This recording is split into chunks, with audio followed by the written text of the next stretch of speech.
할렐루야. 하나님의 은혜가 이 시간 우리들 모두에게 임하기를 주님의 이름으로 축원합니다. 말씀의 제목 한번 따라 하실까요? 교회는 우리 삶의 중앙에 있어야 합니다. 아멘. 믿음 되길 바랍니다. 설교 듣기 전에 이런 생각을 하면 좋겠습니다. 우리 교회, 내 생애의 교회는 중앙에 있나 아니면 변방에 있나? 내가 다니는 성도교회가 내 삶의 변방에 있나 아니면 중앙에 있나, 이런 생각을 하면서 오늘 말씀을 드리면 좋겠습니다. 우리 교회 85년 역사인데 그동안 수많은 사람들이 이 성도교회를 중심으로 해서 정말 성도교회를 삶의 중심에 놓고 사신 분이 한두 분이 아닙니다. 여러분들이 아는 분도 계시고 알지 못한 분도 계시고 또 이미 하나님 나라 가신 분도 계시고 지금 예배에 참여하고 있는 분들도 계십니다. 아마 이런 얘기하면 여러분들 머릿속에 한두 분 정도 착 스쳐가면서 정말 그분은 교회 중심으로 살았던 분인데 이렇게 떠오르는 분들도 아마 있을 겁니다. 그런 분들 다 한 분 한 분들이 간증거리인데 다 소개할 수는 없고 제가 가슴으로 기억하는 여러 사람 중에 한 분이 손영태 장로님이십니다. 제가 이 교회 부임할 때 이미 그분은 80이 넘어서 이제 90을 가까이 바라보고 있었던 때인데요. 이분은 교회에 있는 예배에 하나도 빠진 적이 없습니다. 주일 예배는 말할 것도 없고 수요일, 그리고 수요일, 그리고 심지어는 금요일날 심야기도, 그리고 중보기도. 이 중보기도도 일부러 금요일날 심야기도 오려고 금요일날 저녁 8시부터 1시간 하고 그리고 9시에 심야기도를 하고 집에 돌아가셨습니다. 집이 교회 근처도 아닙니다. 자기 차로 구송도 쪽에 사셨는데 자기 차로 적어도 15분 내지 20분은 가야지 갈 수 있는 그런 나이 드신 분의 입장에서는 상당히 가깝지 않은 거리인데 마치 옆집에서 오는 것처럼 교회를 오셨습니다. 한 번은 제가 금요일날 심야기도를, 그때는 이제 코로나 전이라서 가나성전 쪽에서 모였었는데 거기에 이제 내려가는데 입구에 이렇게 그걸로 장로님이 서 계시는 거예요. 그래서 안 들어가시고 거기 서 계시냐 그랬더니 목사님한테 좀 말씀드릴 게 있다 그래서 뭐냐 그랬더니 저희 오늘 자기가 금요 심야기도를 참여를 못할 것 같다는 거예요. 그럼 그냥 가셔도 되는데 왜 그러시냐 그랬더니 그래도 말씀드리고 가는 게 예의죠. 그러면서 그 이유가 무엇입니까? 어디 아프시냐 그랬더니 내가 아픈 게 아니라 그 양 권사님이, 그 부인 권사님이 몸이 오랫동안 안 좋으셨어요. 그분 내 집사람이 너무 아픈데 오늘따라 또 몸이 더 안 좋다는 거예요. 그걸 보고 왔기 때문에 할 수 없이 좀 빨리 가야 된다는 거예요. 어서 가시라고. 그 정도로 목사한테 뭘 하려고 그런 게 아니라 그 예배에 빠지는 것을 정말 자기 스스로는 힘들어하는 그런 장로님이셨습니다. 근데 이분이 이제 연세가 90이 넘어가시고 인간의 몸이라는 게 한계가 자꾸 있잖아요. 그래서 몸이 이상해서 이제 했는데 피부암의 일종인 육종암이라고 근육에 생기는 그런 암이 걸리셨습니다. 그래서 제가 신방도 가고 또 신방 못할 때는 전화로 이제 어떠시냐고 이렇게 여쭈고 그러면 뭐 이런 얘기 저렇게 한 다음에 꼭 끝나는 말이 뭐냐면 목사님 제가 빨리 나서 교회에 가겠습니다. 저는 그분 상태가 어떤 줄 알고 있었거든요. 말만 안 했다 뿐이지. 그분 상태는 이제 도저히 다시 교회에 오기는 정말 힘든 상태인데도 본인은 그렇게 얘기를 하셨습니다. 그리고 그게 그냥 인사말로 하는 것이 아니라 진짜 바람이었습니다. 그 딸이 이제 그분이 돌아가실 때까지 간호를 하셨는데 그 딸 집사님하고 이런 얘기 저런 얘기하면 아버지가 이제 많이 더 아파졌잖아요. 그때 이제 반은 신음소리고 반은 말하는 거예요. 그때 그 신음소리 섞인 그 말 중에 나 빨리 아픈데 빨리 나서 교회 가야 되는데, 마지막 그분이 남긴 말이 교회 가야 되는데, 그런 말을 하고 하나님의 나라에 가셨습니다. 교회를 중심으로 해서 살아야 된다는 생각을 할 때 그분을 떨칠 수가 없습니다. 가슴으로 기억되는 아주 좋은 우리의 믿음의 선배인 장로님이셨습니다. 교회는 우리 삶의 변방에 있는 것이 아니라 내 삶의 중앙에 있어야 될 줄로 믿습니다. 오늘은 민수기에 있는 말씀이죠. 민수기는 말 그대로 백성의 수를 센다는 겁니다. 백성 민자에다 숫자니까 백성의 수를 센다는 겁니다. 수를 센다는 얘기는 찾는다는 의미예요. 나는 내 백성을 찾는다 그런 겁니다. 그리고 그 의미를 또 좀 확장하면 그런 사람이 되기를 원한다, 그런 뜻입니다. 내 기준에 들어오는 이런 사람이 되어주어라 라고 하는 것을 말씀하고 있는 게 민수기입니다. 그래서 민수기를 볼 때마다 하나님은 이런 사람을 찾으시는구나, 이런 사람이 되기를 원하시는구나, 이런 컨셉을 가지고 읽으면 민수기가 훨씬 더 해석하기가 쉬워집니다. 큰 틀이 이제 그런 거고요. 오늘 본문은 이스라엘 백성들이 출애굽해가지고 목적지가 있었습니다. 아시다시피 가나안 땅에 가는 것이었습니다. 그리고 그 기간이 40년이 걸린 거죠. 그 통과하는 지역이 광야였습니다. 지금 광야로 나온 상태입니다. 그러니까 광야에 살러 나온 게 아니라 가나안 땅에 가는데 광야에 잠깐 머무르는 겁니다. 그것이 1년이 될 수도 있고 어느 곳에 또 옮겨서 또 3년이 될 수도 있고 그 이상이 될 수도 있는, 그렇게 지금 여정 속에 있습니다. 그래서 교회도 완전히 건물로 지을 수 없어, 돌로 지을 수 없어서 천막으로 지었고, 개인의 집들도 집을 지을 수 없어서 천막으로 생활을 했던 것입니다. 이들에게는 약속의 땅으로 가야 되기 때문에, 지금 가고 있는 중이기 때문에 두 가지 삶의 패턴이 있었어야 됩니다. 그것은 뭐냐면 정착할 때는 어떻게 정착해야 되고, 또 진행해서 움직일 때는 어떻게 움직여야 되는 두 패턴이 늘 있었습니다. 그런데 그러니까 오늘 본문에 보면 사실은 이 민수기 2장 전체를 다 봐야 되는데 앞부분만 읽었는데, 내용이 진을 칠 때는 어떻게 치고, 정착할 때는, 또 행진할 때는 어떻게 행진하고, 이 두 가지 내용이에요. 2장의 전체 얘기가. 진을 칠 때는 함부로 치지 말라, 아무렇게나 치면 안 된다는 거예요. 하나님이 지시하는 방법으로 치라는 겁니다. 어떻게 하는 게 지시하는 걸 치는 겁니까? 너희들이 어디 가서 정착해서 이제 여기 정착해라, 여기 진을 쳐라, 그렇게 명령을 하나님이 하시면 니네 집부터 텐트부터 치는 게 아니라는 거예요. 일단 아무것도 치지 말고 성막부터 치라. 성막이 치어지고 세워진 다음에 동서남북이 결정되는 거예요. 이해가 되시죠? 그러면서 유다 지파를 중심으로 해서 세 지파가 동쪽에, 루벤 지파를 통해서 세 지파가 남쪽에, 그리고 에브라임 지파를 중심으로 세 지파가 서쪽에, 그리고 단 지파를 중심으로 세 지파가 북쪽에, 그리고 천막, 너희들의 천막에 문을 딱 열면 성전이 보이도록 성전 방향으로 쳐라. 이것이 진칠 때에 어디 도착하든지 똑같은 패턴이었습니다. 저는 유럽에 가가지고 이렇게 상트페테르부르크 갔는데 거기에 이삭 교회가 큽니다. 그것이 지어지고 거기서부터 사통팔달이 쭉쭉 뻗어나가요.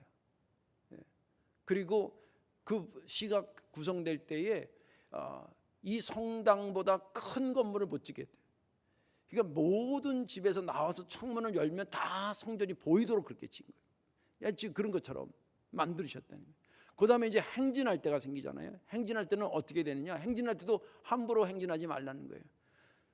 동쪽에서 먼저 출발하고, 그 다음에 남쪽에서 출발하고, 그 중간에 성막이 움직이고, 이 레위 지파가, 그리고 서쪽의 지파가 따라붙고 북쪽의 지파가 따라붙더라고요. 행진 중에도 여섯 지파가 가고 뒤에 여섯 지파가 있고 그 사이에 성막이 움직이도록 해라. 그래서 진행하는 사람들이 지금 우리는 하나님과 함께 지금 가고 있어 라고 느끼도록 행진해라는 거예요. 이게 본문의 전반적인 말씀입니다.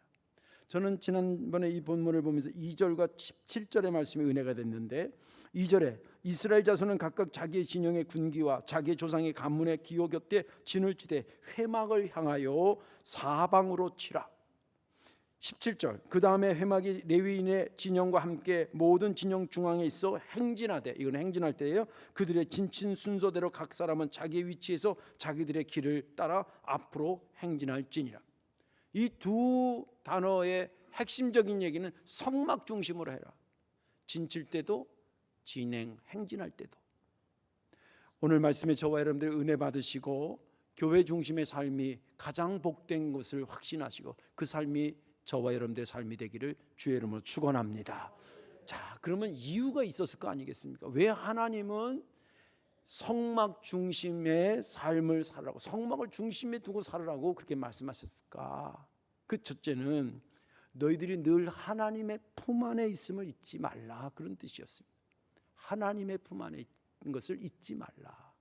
그것을 상징적으로 형태적으로 보여준 것이죠. 2절 말씀을 다시 보겠습니다. 이스라엘 자손은 각각 자기의 진영의 군기와 자기 조상의 가문의 기호 곁에 진을 치되 회막을 향하여 사방으로 치라. 이 2절 말씀은 너희들이 진을 치는데 아무렇게나 치면 안 된다는 거예요. 반드시 성막을 짓고 거기에 동남서북의 방향으로 치라. 어떻게 쳐야 되는지를 가르쳐주고 있습니다. 어떻게 치는 것을 가르쳐주고 있다는 것은 뭐냐면, 여기에 내가 치라고 하는 선한 뜻이 있고 너희들에게 유익한 이유가 있어 그렇게 치라는 거예요. 그냥 하니까 그게 좋겠는데 그냥이 그게 아니라, 그렇게 성막을 중심으로 해서 동남서북으로 이렇게 치라는 것은 다 우리들에게 유익하기 위해서, 뭔가를 선한 것을 베풀기 위해서 주님께서 그렇게 치라는 거지, 그냥 어떻게 하다 보니까 그렇게 치라는 게 아니었다는 거예요. 우리로 말하자면 교회 중심으로 살아라고 하는 것이 우리를 억압하거나 우리를 힘들게 하게 할 수가 아니라, 우리가 뭔가 알지 못하자면 우리에게 복된 것을 주시고자 주님은 그렇게 선포하고 계신다는 겁니다. 그러면 그들에게 그 당시에 뭐가 필요했었을까요? 이들의 영적인 상태와 그리고 당시에 이스라엘 출애굽한 백성들의 심리적 상태를 분석하면 그들에게 전자 필요한 것이 무엇이었는가를 알 수가 있습니다. 영적인 상태나 심적인 상태를 보면 완벽했을까요?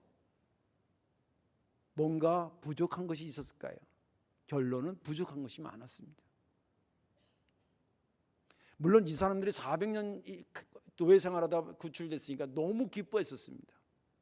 구원의 감격에 하나님 우리를 구출했다는 것에 아주 너무, 왜냐하면 10가지 재앙을 통해서 자기를 그 바로의 손에서 세상에 끌어냈거든요. 모세 할아버지가. 그게 얼마나 하나님한테 감사했겠어요. 근데 그게 오래 가지 못했습니다. 이게 문제입니다. 여러분들 계시록에도 있지만 첫사랑을 회복해라. 우리가 30년 40년 전에 아마 이런 경험도 있을 거예요. 처음 예수 믿을 때 부흥회 가서 은혜 받고 혹은 교회에서 말씀 듣다가 나도 모르게 눈물이 쫙 쏟아지고, 내가 정말 죄인임을 깨닫고 주님 나를 위해서 죽으셨다는 것이 확신되어지면서 내가 이제 주를 위해 살겠다고 그 결심했던 것이 지금도 뜨겁습니까? 아멘 해야지. 아멘 해야 되잖아요. 처음에 연애할 때는 그냥 봐도 보고 싶고 눈을 감아도 그 사람, 눈을 떠도 그 사람 그랬는데, 이게 30년 40년 살다 보니까 옆에 있는지 저 방에 가 있는지 들어왔는지 나갔는지, 검은 옷을 입었는지 파란 옷을 입었는지, 양발을 짝짝이로 신었는지 안 신었는지 별 관심이 없고 그러면 안 되잖아요. 근데 이해는 되시죠? 이해는 되시죠? 이스라엘 백성들의 그 구원의 감격이 근데 적어도 몇 년은 갔어야 되는데 너무 빨리 사라졌어요. 며칠 안에 사라졌습니다. 그게 어디서 나타났냐면 홍해를 건너기 직전에 그들이 불평을 쏟아붓기 시작합니다. 아픈 홍해인데 애국 군사가 쳐들어오니까 막 모세한테, 그렇게 자기를 인도해온 모세한테 막 삿대질하고 원망하고 막 그런. 참 모세가 힘들었겠어요. 내가 보니까. 엎드려 기도합니다. 하나님께서 지팡이로 물을 쳐서 건너라 그럽니다. 건너고 나서 그 엄청난 홍해를 건너는 그런 사건은 자기 생에 한 번 있을까 말까 하는 기적을 봤는데 그 감격도 오래가지 못했습니다. 만나 없다고 불평하지요. 만나만 주니까 또 만나만 준다고 고기 없다고 불평하지요. 또 고기 주니까 목마르다고 불평하지요. 그냥 불평과 불만이, 그것만 있는 게 아닙니다. 심지어 얼마나 불안한 상태였냐면, 이들은 출애굽할 때에, 여러분들 군사 조직이 군대가 출애굽한 게 아니에요. 이스라엘 민족입니다. 400년 동안 종살이 했어요. 노예살이 했어요. 거의 군대 조직이 아니에요. 싸워본 적이 없어요. 지배만 받아봤지. 그 민족이 나왔습니다. 광야까지, 가나안 땅까지 가야 되는데 중간에 어떤 적들을 만날지 모르는 거예요. 무서운 거예요. 전쟁을 치러본 적이 없어요. 그래서 정탐꾼도 보내잖아요. 정탐꾼이 12명이 갔다 왔는데 2명은 괜찮다고 그러고 하나님이 함께 하시면 간다고 그렇게 얘기했는데 10명 못 간다고, 죽어도 못 간다고 그러니까 사람들이 거기서 막 대성통곡하잖아요. 우리 여기서 죽이려고 데려왔냐고. 얼마나 심리적으로 불안하고, 실제 가다 또 아말렉하고 전쟁도 일어나고 그러잖아요. 그러니까 불평과 불만 있고 또 두려움과 걱정의 태산 같아요. 이게 지금 이스라엘 백성들의 당시의 심리적인 상태고, 또 영적으로도 얼마나 하나님에 대해서 몰랐냐면, 그렇게 기적을 하고 하나님이 이끌어 주셨는데도 하나님에 대해서 무지한 거예요. 그래서 모세가 이스라엘 백성들을 하나님 다스린다고 올라오라 해서 시내산 가서 40일 동안 금식하고 기도합니다. 그래서 십계명 받아오는 거 아니에요? 40일 동안 담임 목사가 가서 금식 기도하면 교인들은 교회에서 뭐 해야 되겠어요? 삼겹살 구워 먹고 그래야 돼? 못하는 기도라도 아유 우리 목사님 그래도 우리 위해서 저렇게 기도원 가셨다는데 우리가 같이 기도해야 되지, 이래야 되지 않아요?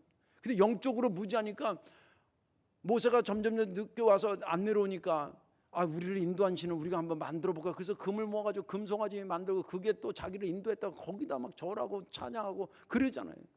이걸 모세가 내려오다가 봤으니 얼마나 기가 막히겠어요.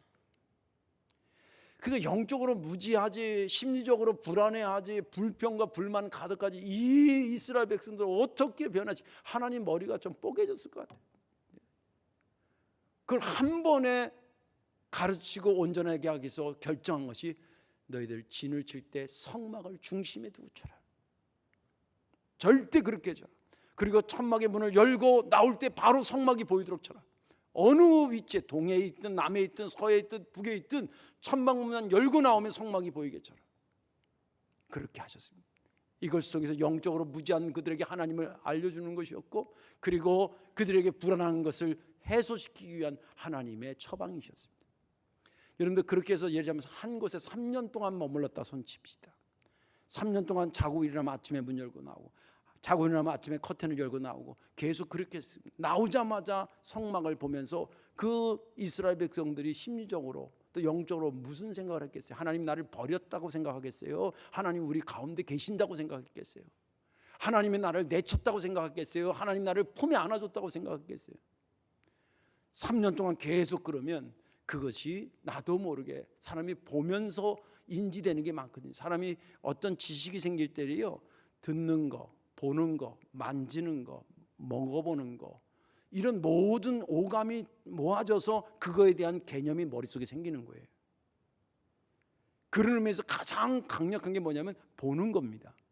그래서 백문이 불여일견이라는 거 아니에요. 10번, 100번 들어도 한 번 딱 보는 순간에 확 들어오는 거예요. 하나님께서 그렇게 하십니다. 이스라엘 백성은 괴롭히려고 그런 게 아니라, 너희들 아침에 커튼을 열고 나오면 성막이 보이게 해라. 나는 너를 버리는 여호와가 아니라 너를 품에 안으시는 하나님이다. 그런데 진짜 중요한 게 있습니다. 그것은 뭐냐면, 주님께서 성막을 그렇게 중심으로 해서 텐트를 쳐라, 그 다음에 행진할 때 가운데 같이 가라, 이런 형태로 말씀하셨지만 진짜 속마음이 오히려 더 먼저 그들을 품에 안고 계셨다는 거예요. 어떻게 보면 우선순위로 말하면 하나님의 본 마음이 품에 안으시는 거예요. 여러분들 주일날 부르시는 건 여러분 괴롭히려고 그런 것이 아니라, 시간 넉넉하니까 여기 와서 놀고 가라고 부르는 게 아니라, 하나님이 여러분들의 먼저 품에 안으시는 마음이 있기 때문에 오게 하시는 거예요. 있기 때문에 오게 하시는 거예요. 아니 목사님 그 마음이 있는지 어떻게 아세요? 성경에 이미 기록되어 있어요. 말씀하니까 알지. 호세아서에 보면 이런 말씀이 있습니다. 호세아서 11장 1절에 이스라엘이 어렸을 때에 내가 사랑하여 내 아들을 애굽에서 불러냈거늘. 11장 3절 그러나 내가 에브라임에게 걸음을 가르치고 내 팔로 안았음에도 내가 그들을 고치는 줄을 그들은 알지 못했다. 여기 호세아서 11장 1절에 보면 이스라엘이 어렸을 때 내가 사랑하여 내 아들을 애굽에서 불러냈다는 거예요. 그러니까 다시 말해서 하나님께서 이스라엘 백성을 출애굽시킬 때에 출애굽하고 있는 이스라엘 백성들을 하나님 뭐로 보냐면 영적으로 어린아이와 같은, 이제 아장아장 걷는 어린아이로 봤다는 거예요. 그러니 너 혼자 알아서 걸어가라 그러지 않았잖아요. 이런 우리도 애 키운 적 있잖아요. 한 발 두 발 찔 때 그냥 손잡고 이렇게 걸어봐 그 걸음만을 가르치고, 또 다 걸으면 막 그 엄청났다고 했다고, 두 발 걸어온 게 뭘 엄청난 걸 했다고, 그냥 걸었다고 막 품에 안아주고 잘했다고 엉덩이 두드리고 막. 기억나시죠? 저도 그렇게 키웠어요. 우리 아들들은 들을 귀 있을지어다. 예뻐가지고 그냥 자면 자도 예쁘고, 심지어는 울어도 예뻐. 울지마 그러면서도 예뻐. 하나님이 이스라엘 백성 출애굽시킬 때에 그런 심정으로 걸음마 시키고, 여기 나왔잖아요. 안아주고 있던, 여기에서 느껴지는 하나님의 모습이 어떤 심정인가 여러분 느껴보세요. 아버지가 자식을, 어머니가 자식을 품에 안는 그런 심정으로 말해요. 그 심정으로 내가 너희들에게 사랑하고 품어주는데 너희들이 이것을 모르니까 형태로라도 가르쳐줄게. 너희들 그냥 막 살지 마. 집 질 때 여기 성막 먼저 짓고 동남서북에 짓고 행진할 때 그냥 막 가지 마. 너희들 먼저 6집바 가고 중간에 성막 모시고 가고 그리고 6집바 따라가. 너희들 움직일 때 너희 혼자 가는 게 아니야. 하나님이 함께 한다는 것을 알아야 돼. 내가 너희들을 사랑하고 품고 있다는 것을 너희들은 잊어서는 안 돼. 그것을 가르쳐주기 위해서 본 마음이 그랬기 때문에 그래서 성막을 중심에 두라는 것이었습니다. 성도교회 85년 동안의 하나님의 마음은 어땠을까? 출애굽할 때 이스라엘 백성들 어린아이로 보고 정말 품에 안아주고 그랬던 심정이 우리 성도교회 85년 동안 하나님의 마음이 아니었을까? 그런 마음이었다고 한다면 우리 역시도 교회가 내 삶의 중심에 있어야지. 저 변방에 있거나 남의 교회처럼 내 교회를 다니면서도 남의 교회처럼 생각하고 그러면 안 되지 않습니까? 여러분들 교회를 여러분 삶의 중앙에 두서 하나님이 지금 나를 품고 계신 것을 느끼며 행복하게 살기를 주의 이름으로 축원합니다. 그러라고 그러신 거예요. 두 번째는 뭐냐면 왜 하나님은 성막을 중심에 두라고 하냐면 하나님의 움직임을 보라는 의미입니다. 하나님의 움직임을 보라. 여기 2절 말씀을 다시 한번 볼게요. 자세히 보세요. 2절 말씀. 이스라엘 자손은 각각 자기 진영의 군기와 자기 조상의 가문의 기호 곁에 진을 치되 어디를 향하여? 회막을 향하여 사방으로 치라. 지금 목사님 조금 전에 제가 설교하는 성막 중심이라는데 왜 성막이라는 단어에 여기 회막이 있나? 똑같은 말이에요. 동의어입니다. 강조점이 좀 달라요. 성막은 하나님의 임재를 강조할 때 하나님이 임재하시고 거기 계신다라고 하는 것을 존재론적으로 표현할 때의 장소적 개념에서 성막이에요. 그런데 이 회막은 뭐냐면 하나님께서 부르신다는 거예요. 불렀을 때 모여 있어서 모여서 만나는 장소의 개념을 얘기할 때 회막이라고 그랬어요. 그러니까 성막은 하나님이 계시면서 하나님의 부르심이 있어서 부르심이 있으면 뭐 바빠서 못 간다 그렇게 하면 안 되는 거예요.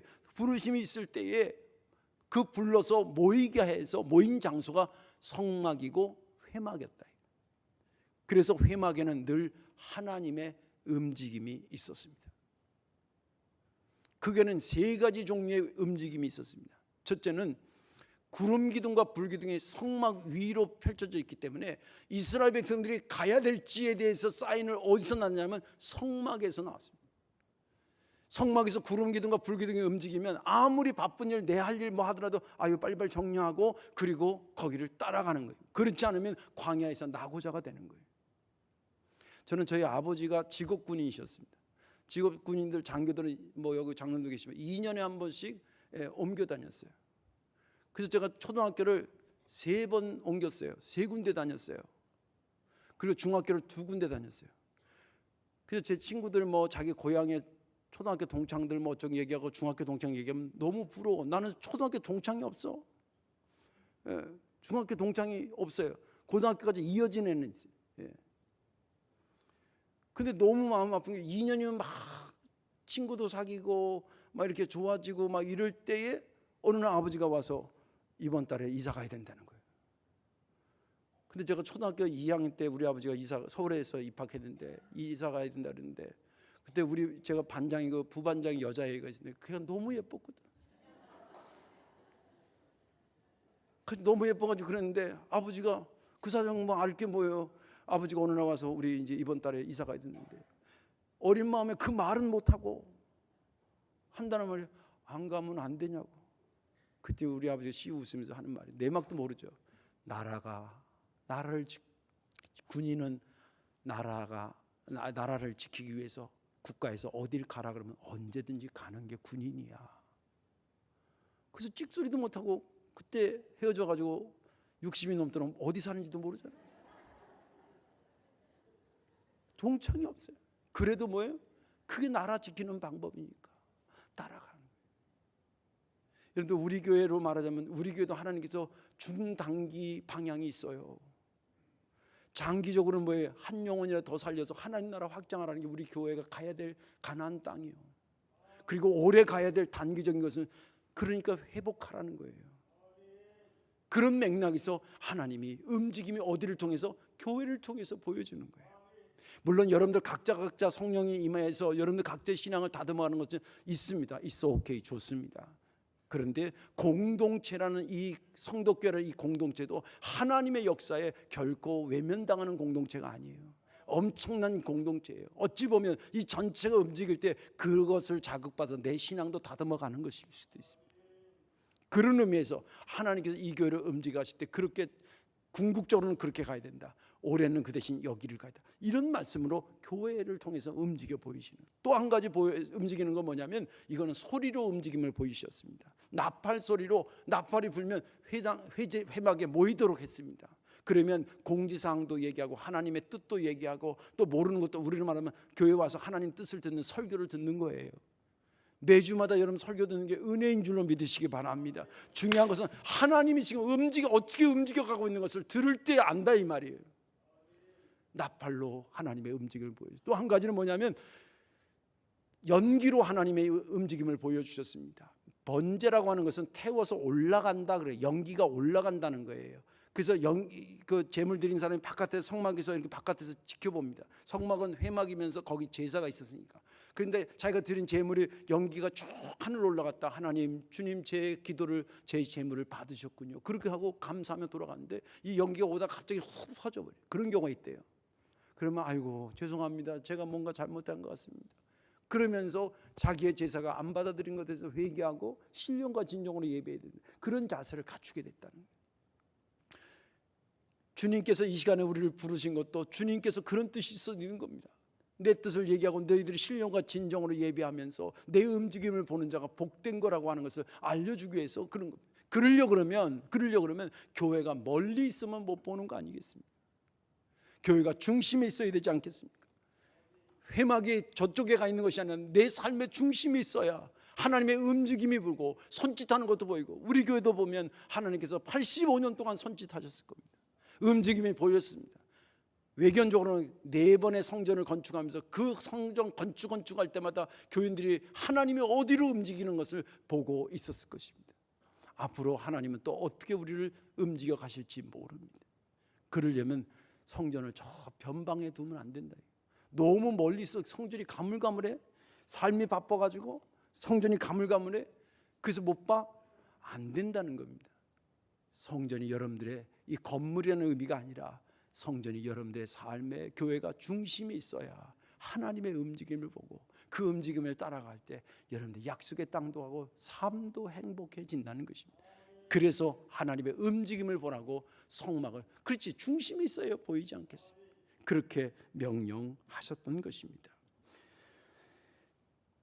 그러므로 저와 여러분들의 삶의 중심에 교회가 있어서 하나님의 움직임을 보는 성도 되기를 주의 이름으로 축원합니다. 이제 말씀을 정리하겠습니다. 지금까지는 하나님께서 왜 우리 삶의 중앙에 교회가 있어야 되는지를 말씀해 주셨습니다. 하나님의 사랑도 느끼고 또 하나님의 움직임도 보고 따라가라고 그렇게 하십니다. 중요한 것은 그러면 어떻게 해야 내 삶의 중앙에 교회를 있게 할 수 있냐는 거예요. 이것은 크게 두 가지입니다.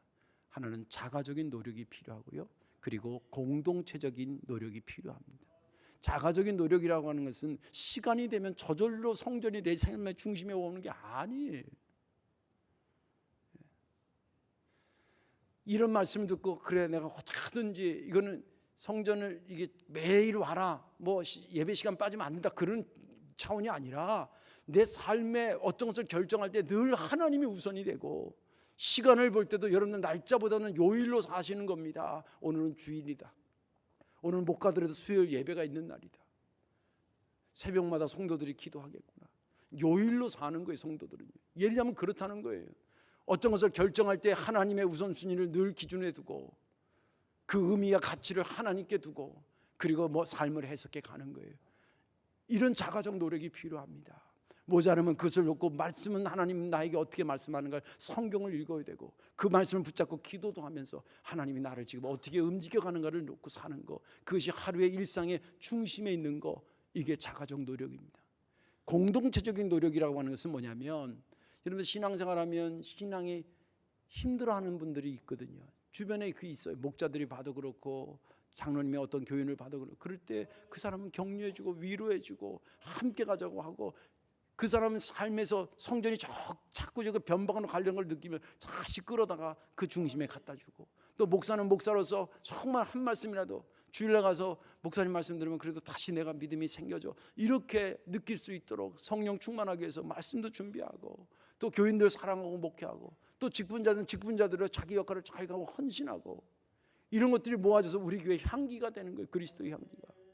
마치 향기가 있으면 어디서 부르지 않아도 꿀벌들이 와서 그 향기를 맡는 것처럼 많은 사람들에게 이것이 마음의 고향이 되고 영혼의 쉼터가 되고 삶의 중심이 되도록 우리가 같이 협력해야 될 부분도 있다는 것입니다. 바라고 원하는 것은, 주님이 원하시는 것은 너희들의 어쩌든지 삶의 중앙에 교회가 있게 해라. 그것이 네가 내 사랑을 느끼는 것이고, 그리고 내 움직임을 따라 움직일 수 있는 힘이 생기는 것이다. 저와 여러분들이 그 말씀에 순종하고 영광 돌리시기를 주님의 이름으로 축원합니다. 기도하겠습니다. 사랑과 은혜가 많으신 아버지 하나님, 오늘 말씀을 듣고 내 삶의 중앙에 무엇이 있는지를 점검하게 도와주시사, 혹시 그것이 교회 아닌 다른 것이 있다고 한다면 오늘 이 시간에라도 그것을 교회로 바꾸는 거룩한 결단이 이 말씀 듣는 중에 있게 하여 주옵소서. 우리 주 예수님의 이름으로 축복하며 기도하옵나이다. 아멘.